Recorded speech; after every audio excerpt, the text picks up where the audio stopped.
Hello students, इस video में हम डिस्कस करने जा रहे हैं कैरेक्टरिस्टिक्स ऑफ केमिकल रिएक्शन। इससे पहली वीडियो में हमने डिस्कस किया था what is the meaning of chemical reaction, और इस वीडियो में हम पढ़ने जा रहे हैं कैरेक्टरिस्टिक्स ऑफ केमिकल रिएक्शन। क्या होती है ये characteristics of chemical reaction? The easily observable features और changes which take place as a result of chemical reaction are called characteristics of chemical reactions.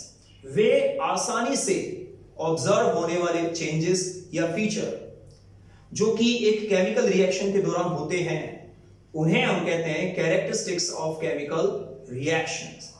In other words, we can say the features which tell us whether a chemical reaction is take place or not are called characteristics of chemical reaction. Way features या वे गुण जो ये बताते हैं कि chemical reaction हुआ है या नहीं हुआ है, जिनसे हमें पता चलता है कि केमिकल रिएक्शन हुआ है या नहीं हुआ है, उन्हें हम कैरेक्टरिस्टिक्स ऑफ केमिकल रिएक्शन बोलते हैं. सब important characteristics of chemical reactions are, जो आपको पढ़नी है: evolution of gas, formation of precipitates, change in color, change in temperature, change in state. एक एक करके हम इन सभी कैरेक्टरिस्टिक्स को डिस्कस करेंगे, इनको स्टडी करेंगे. सबसे पहले हम पढ़ेंगे evolution of gas. Evolution of gas क्या है? Some chemical reactions are characterized by the evolution of a gas. कुछ केमिकल रिएक्शन की पहचान इस बात से होती है कि जब वे केमिकल रिएक्शन होते हैं तो कोई ना कोई एक पर्टिकुलर गैस इवॉल्व होती है, और उस गैस का इवॉल्व होना इस बात को कंफर्म करता है कि केमिकल रिएक्शन हुआ है. For example, the reaction of zinc metal with dilute sulphuric acid is characterised by the evolution of hydrogen gas. Zinc metal का जो रिएक्शन है सल्फ्यूरिक एसिड के साथ, उसकी पहचान इस बात से होती है कि इस रिएक्शन के दौरान हाइड्रोजन गैस इवॉल्व होती है.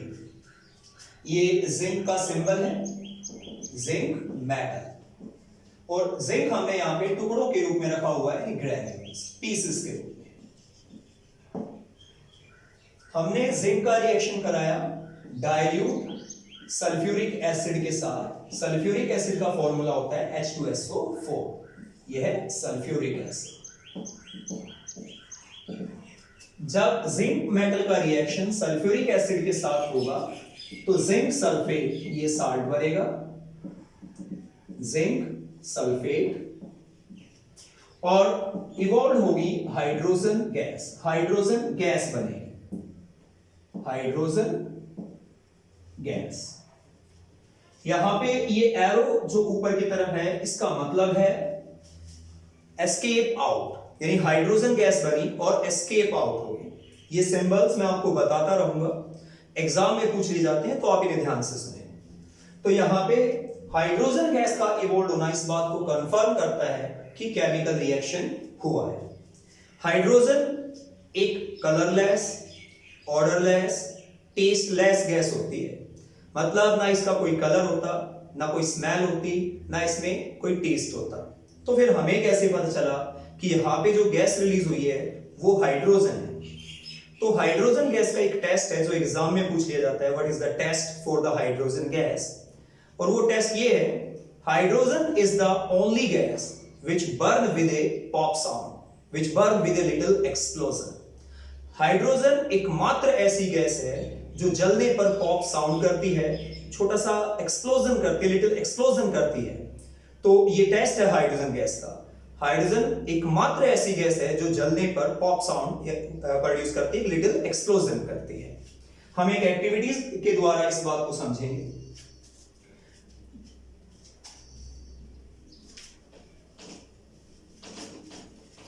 इस एक्टिविटी में आपको मैं बताऊंगा कि हाइड्रोजन गैस का टेस्ट क्या है. ये आपके एग्जाम में भी आ सकती है. ये हमारे पास एक कॉनिकल फ्लास्क है,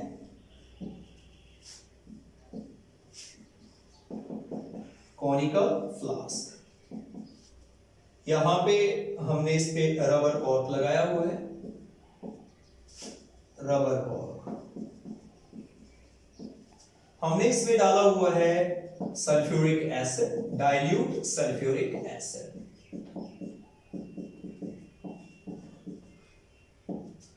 और हमने इसमें जिंक के ग्रैन्यूल्स रखे हुए हैं, पीसेस रखे हुए हैं, zinc granules.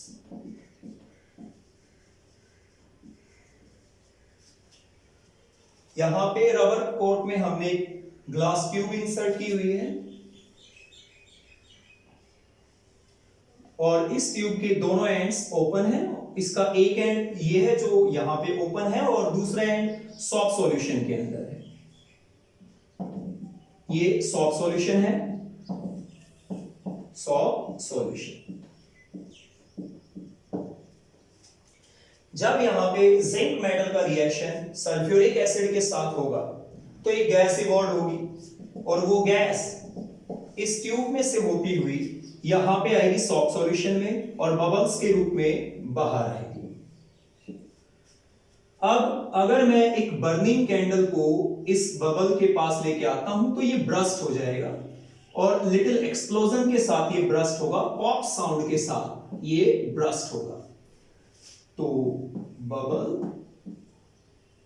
Burst with pop sound. यहां पे जब ये बबल पॉप साउंड के साथ ब्रस्ट हुआ, एक लिटिल एक्सप्लोजन के साथ ब्रस्ट हुआ, तो इससे कंफर्म हो गया कि यहां पे जो गैस है वो हाइड्रोजन है, क्योंकि हाइड्रोजन ही एकमात्र ऐसी गैस है जो जलने पर पॉप साउंड करती है। तो अब हम दूसरा एग्जांपल देखेंगे।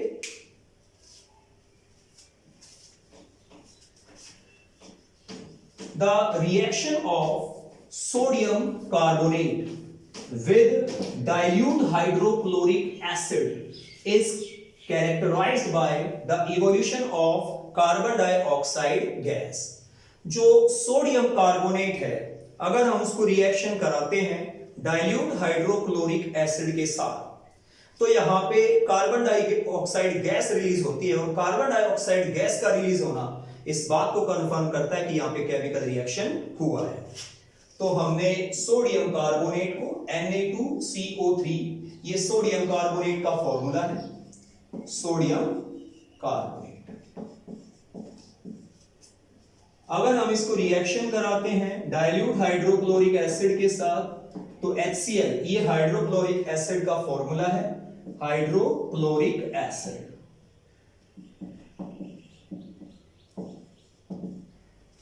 तो सोडियम कार्बोनेट को डाइल्यूट हाइड्रोक्लोरिक एसिड के साथ रिएक्शन करने पर बनेगा सोडियम क्लोराइड,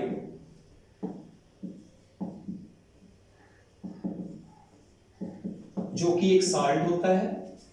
ये कॉमन साल्ट भी है जिसको हम यूज करते हैं अपने खाने के अंदर।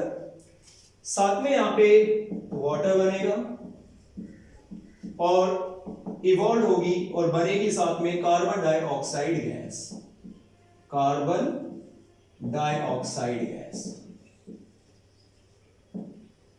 और ये ऊपर की तरफ एरो का मतलब है कि गैस बनी और इवॉल्व हो गई, एस्केप आउट।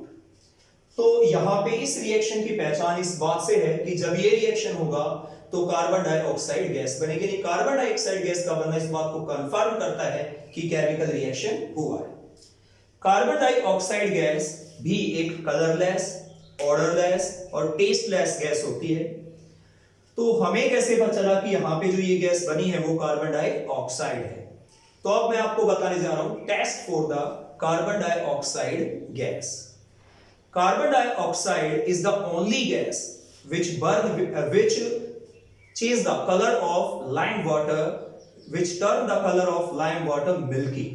कार्बन डाइऑक्साइड एकमात्र ऐसी गैस है जो कि लाइम वाटर को मिल्की कर दे। लाइम वाटर हम कैल्शियम हाइड्रोक्साइड को बोलते हैं, जिसका एक्वस सॉल्यूशन कलरलेस होता है। अगर हम उसके ऊपर से कार्बन डाइऑक्साइड गैस पास करते हैं तो वो कलरलेस से मिल्की व्हाइट हो जाएगा। तो कार्बन डाइऑक्साइड गैस वो एकमात्र गैस है जो लाइम वाटर को मिल्की टर्न कर देगी। यही टेस्ट है कार्बन डाइऑक्साइड गैस का। तो कैल्शियम हाइड्रोक्साइड, जिसे आप कैल्शियम हाइड्रो ऑक्साइड, जिसे आप लाइम वाटर भी बोलते हैं। अगर आप इसके ऊपर से कार्बन डाइऑक्साइड गैस को पास करते हैं तो यहां पे कैल्शियम कार्बोनेट बन जाएगा,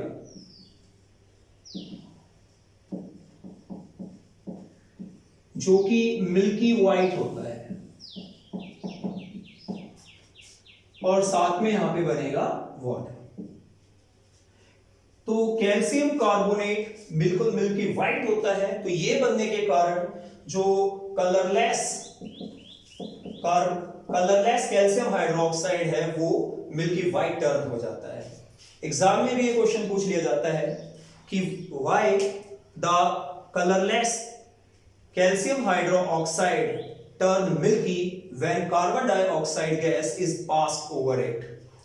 तो इसका आंसर है when carbon dioxide gas is passed over the lime water then it turn milky due to formation of calcium carbonate which is milky white in colour.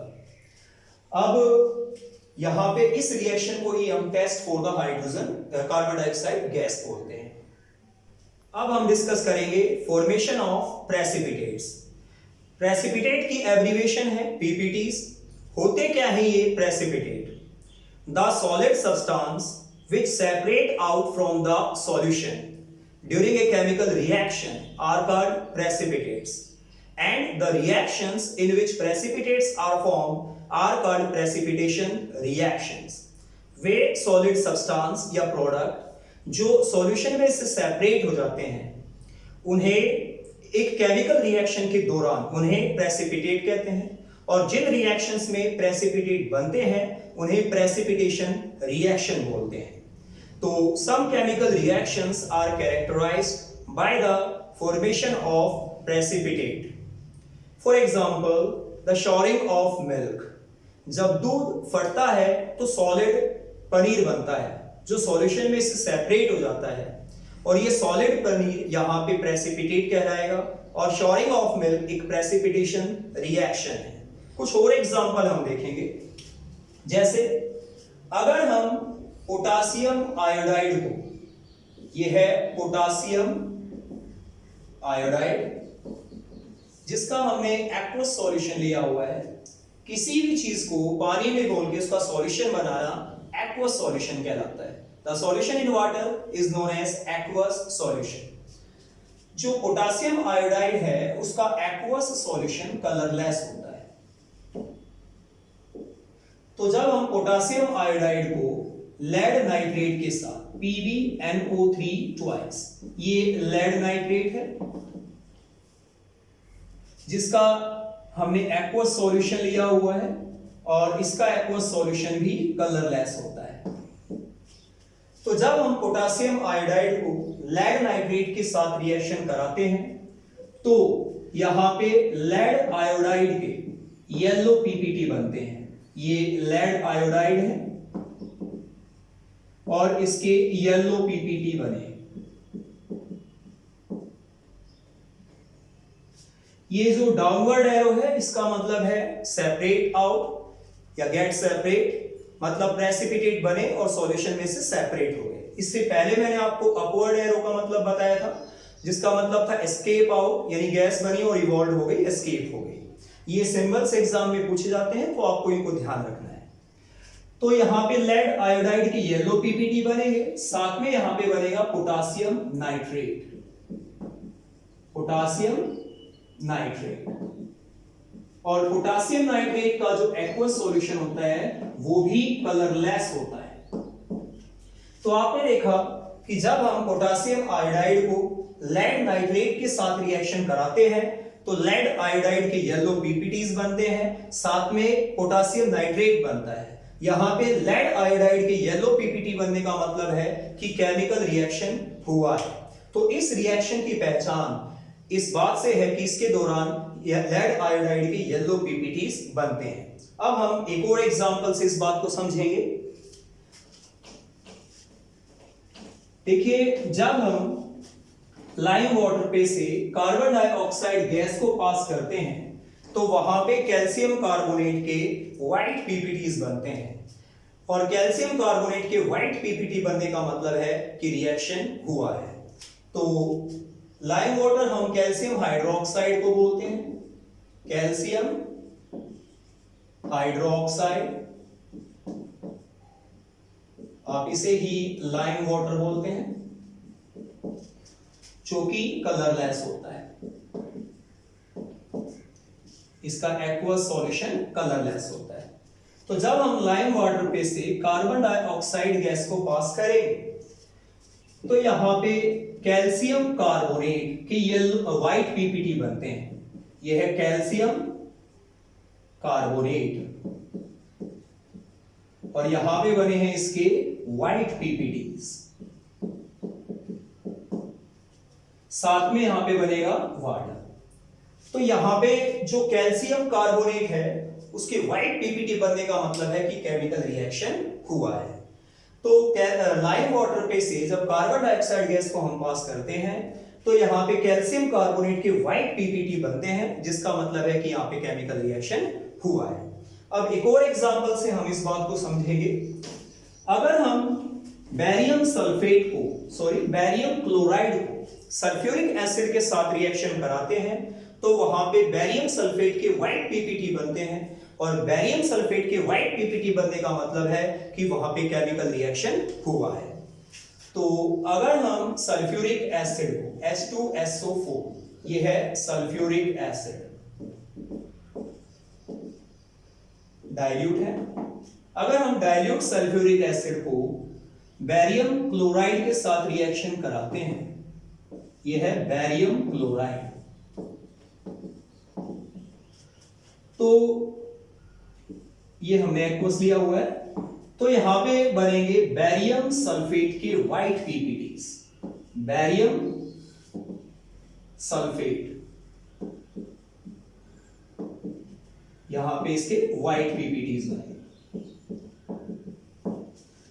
और साथ में बनेगी hydrogen chloride gas, hydrogen chloride gas. Okay, तो यहां पे barium sulphate की white PPT बनने का मतलब है कि केमिकल रिएक्शन हुआ है। तो सल्फ्यूरिक एसिड को जब हम बैरियम क्लोराइड के साथ रिएक्शन कराते हैं तो यहां पे बैरियम सल्फेट के व्हाइट पीपीटीज बनते हैं, और इनके बनने का मतलब है कि केमिकल रिएक्शन हुआ है। चैनल को सब्सक्राइब करें, बेल आइकन प्रेस करें ताकि आपको मेरी आने वाली वीडियोस के बारे में नोटिफिकेशन मिलती रहे। Thank you.